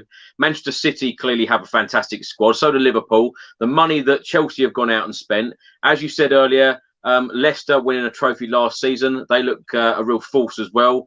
That's 5 teams I've named. How can Tottenham break into the top 4 this season? What do we need to do in the next 48 hours? Get a creative midfielder, because it was clear that we needed it today. Unfortunately, Ndombele and Lo Celso, I think Lo Celso will be. I think we still need to give him time. I think he will prosper this season, and Gil maybe, but Ndombele looks like he's off, and I think we have to try and get rid of him. Unfortunately, I think we do definitely need a centre back who's left-footed, because if you don't get a left-footed, you're relying on Rodon, or you're relying on Dyer, because they can play left side. Also a leader in that defence as well. We definitely need a right back as well, because I'm not having Doherty. I'm sorry, I don't see Doherty doing anything for Tottenham anymore. For me, I just don't see it. I don't see it. I can see why people have got their thing with him as well, to be honest. So yeah, that's it. I think we've got our wingers already.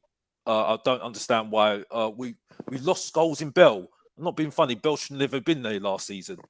Should never have been there last season. He stopped Bergwijn's develop last season. So I'm not being funny. I'm not having it. So Bergwijn and Gil are good enough to be in that spot, and that's it. And maybe get a striker in. But trying to get a striker in, I don't know what striker, because like I said, I think we missed out on Danny Ings last season. And I do agree with Maps. Damari Gray, that was a big miss out as well, to be honest with you, because I've always rated Damari Gray for some reason. I think there's something about him. So I think we missed out on him as well. So probably those sort of players that we're looking for at the moment, I would say at the moment. And that's it really for me. If you're talking about the unlikelihood of us getting top 4 this season. Melvin, same question to you. As long as we move players on, if we're gonna bring in a right back, we have to, Sergio Aurier has to move on. If we already moved on Sissoko, so I'm expecting, a central midfielder to come in. If he's gonna be, the creative one that we need. But, not being in the Champions League, and we don't have that many games. We have games that we can rest the players, but we don't need such a big squad like we would do if we were in the Champions League. I think if we can keep the players fit and not have too many injuries, I don't think we need that many players this season. I think the squad that we have and the players that we have now, I think are good enough. If we can add 1, possibly 2 more players, I think we'll be okay. I think the defense is fine as it is. We'll keep the players that we have and move on Sergio Aurier and leave the back line as is. We haven't conceded a goal, and we still have, Rodon and Christian Romero still left to play. The right back position is fine. The left back position is fine. I think we're a bit short in central midfield. I think Skip and Højbjerg need another player with them. If it's a creative player, maybe to play alongside them. I think Ali has been playing very, very well this season, and that's gone a bit under the radar. You know, he's been running, he's looked very fit. He just needs to add a couple more goals and assists to his name. I think maybe sometimes he holds on to the ball too much, and if he can play the Eriksen role and, you know, play a bit fast, play the ball faster, maybe a couple one touch football, I think it would really improve the game and really improve us this season. But I still think we need that creative player. If it's going to be that our player, I don't know. I'll leave it, you know, to Fabio and Steve. But yeah, one or two players in for sure. I don't think we're that far off from competing this season. Now, final question for you all. Melvin, let's start with you. Score prediction for the Crystal Palace game, of course, our next game in the Premier League. And from what you've seen so far and what you think Tottenham Hotspur will do in the next 2 days in the transfer window, where realistically, if you give me a prediction of where you think Tottenham will finish at the end of the season? I think we'll beat Palace 1-0 again. Well, 1-0 again? Continuing the streak, I think it will be 1-0. You know, Palace, you know, they held West Ham 2-2, so they're not a bad team. And we have to come back from international break, and it looks like we're gonna have a couple players missing, but we should be fine. And I think we'll finish in the top 4. And I think this is the season we do the double on Arsenal. We'll beat them home and we'll beat them away. And I think this is the first season I'll ever see us do the double over Arsenal. Max, what about you? Going for a boring 1-0, are you, Mel? Yeah. Annoyingly, we've got goals in our side, so I'm going to go for a 3-1. Just because Palace the other day obviously look like they can score. They're not afraid to obviously make something happen. I do feel like we'll end up conceding. I think 3 games is long enough not to concede for Spurs. But I do feel like we're strong enough to go away, take all 3 points in that one. Do you know what's funny as well about Palace? I haven't heard nothing about this Zaha like at all. As well, you know, each season you see, Zaha's going to leave 40, 50 million, whatnot. Is his time just come to an end, whatever? Because that's a creative player right there, right? Like it maybe not for us, but a team that. Would you like to see him in a Spurs shirt, Max? What's that? Would you like to see him in a Spurs shirt? If you get the committed Zaha, the one that wants to actually play for the club and every time, because I feel like he's someone that can throw his dummy on the floor and not play for the side. But is that just because he's sick where he is? I don't know. Surely something would have happened by now. It's hard to judge, really. I'd have him at Spurs if you were getting the 100% committed Zaha, 100%. But and then you ask the question: would he start? So would he come in and would he come and be? This is literally obviously just us just saying it out like a blue moon, but it'll be the same with Traore if we sign him. But in terms of where we're going to finish, I think I'm just going to ride this wave until obviously we get shut down, really, because I came on here three wins out of 3, not conceded, and I'm gonna carry that on. I don't see why not. Like, we're definitely not finishing 10th. I tell you that for a fact. We're finishing at least top 6, surely, in the Conference League. For all I care, we need to be winning that. I mean, it doesn't matter where it gets us. We can't be finishing 10th and then winning that and saying, "Oh yeah, we got Europa League next season." We need to be finishing 6th and winning that. Now, Andy writes on screen, get me on this channel one time to replace the negativity. I think I have 3 followers. This channel should be buzzing. It's too negative. You see what you've done to my channel, Alex? You know, everyone's switching off. Andy, you're very welcome to come on this channel. Please do send me an email. It's tottenhamfanchris@gmail.com, and we will arrange to get you on this channel. No problem whatsoever. It's always great to have fellow Spurs fans on here talking everything Tottenham. Alex, let's come to you. Score prediction for the Palace game and where you think Tottenham will finish in the Premier League, and please don't give me 10th. First thing, I just need to say to Andy, take the controls out your hand, mate, and stop playing FIFA, mate. You know what I mean? And that you know, then we get back to reality. Right. On the score, 2-1 to Tottenham. I'm still saying, I'm sorry, mate. I'm sorry. It's going to be 8th. So we're winning every game at the moment. You're predicting another win, but we're still finishing 8th. It's 4 games. it's 4 games. So I'm sorry. It's not FIFA. You know. It's we've got to be realistic here. I will change my mind until March at the latest. Latest March. We'll see where we are. Yeah, March, because that's when it's they call it when it really gets serious, don't we? And we see what happens. So I'm not. I'm enjoying it, but I still feel that we've still got a long way to go, and I think we've still got a long a transitional period this first part of the season at least to see what happens, and then we'll see whether things will progress second part of the season. But I think it's going to take a whole season to sort this all out for us, unfortunately. A whole season, right? A whole season to sort this out. We're sitting top of the league, bro. Like sitting top of the league, 3 games already. Yeah, but we could be sitting 10th. But we're not going to finish 10th. What position are Arsenal going to finish in? Okay. This is again. Not in the Prem.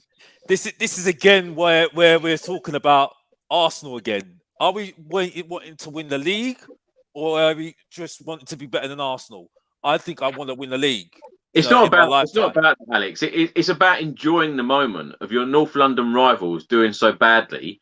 They've failed to score a goal in the Premier League. We haven't conceded a goal in the Premier League. It's about enjoying the moments, because these moments don't come across or come very often, do they? They don't come across very often, but we haven't won a trophy in 20 years. So you can caveat with that.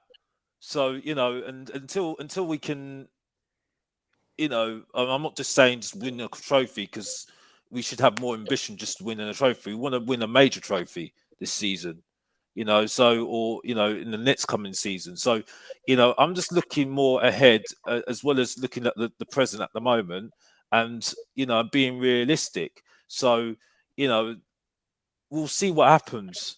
We didn't even finish 8th under Jose.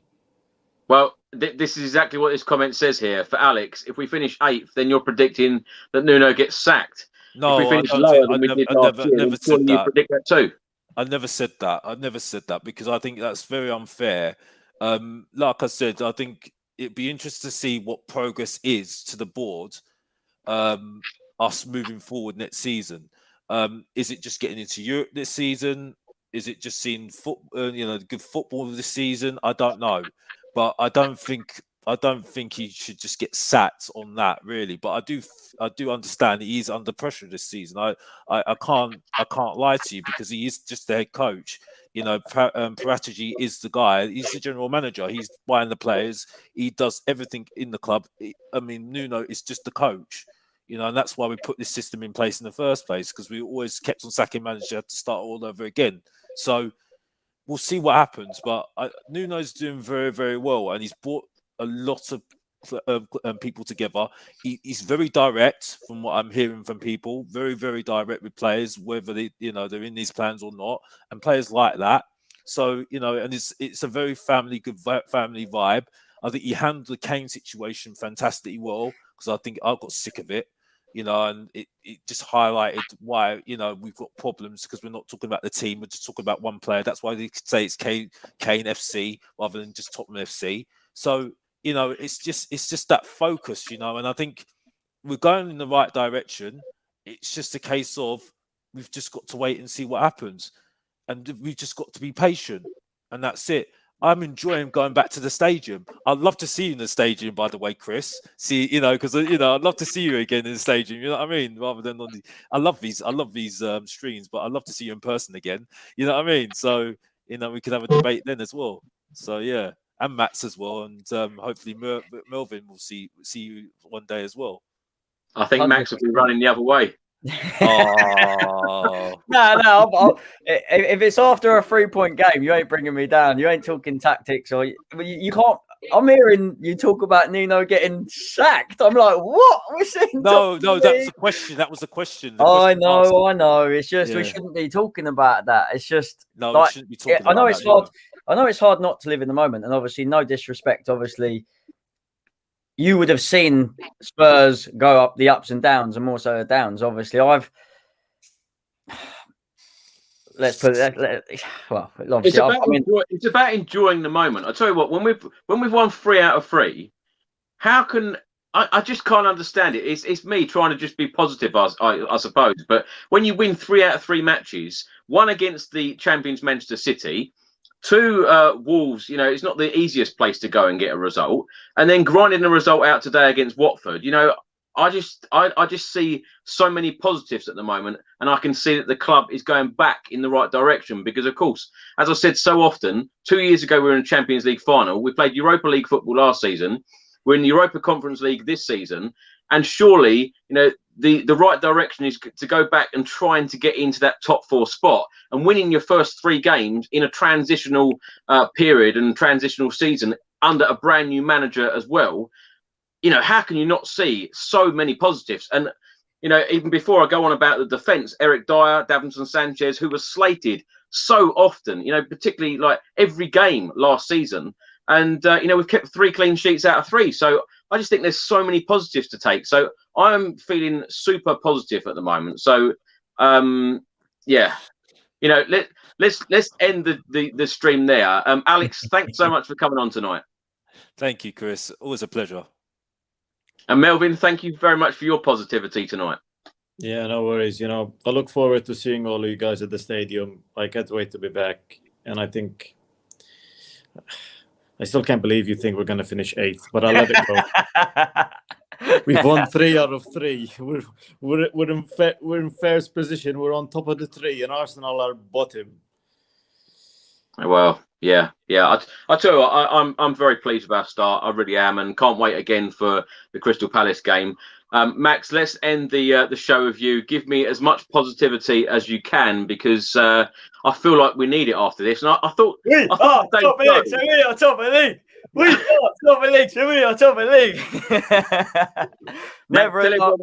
Tell everyone where they can find you, and you've just reached 60,000 subscribers on YouTube. So many congratulations! I'll tell you what, and that's a positive number. I'll tell you. So positive vibes. It's bank holiday weekend. We're top of the league. Sonny scored again. I've just uploaded my Spurs vlog. That's why I was a little bit late. So go check that out. XGO Max on YouTube.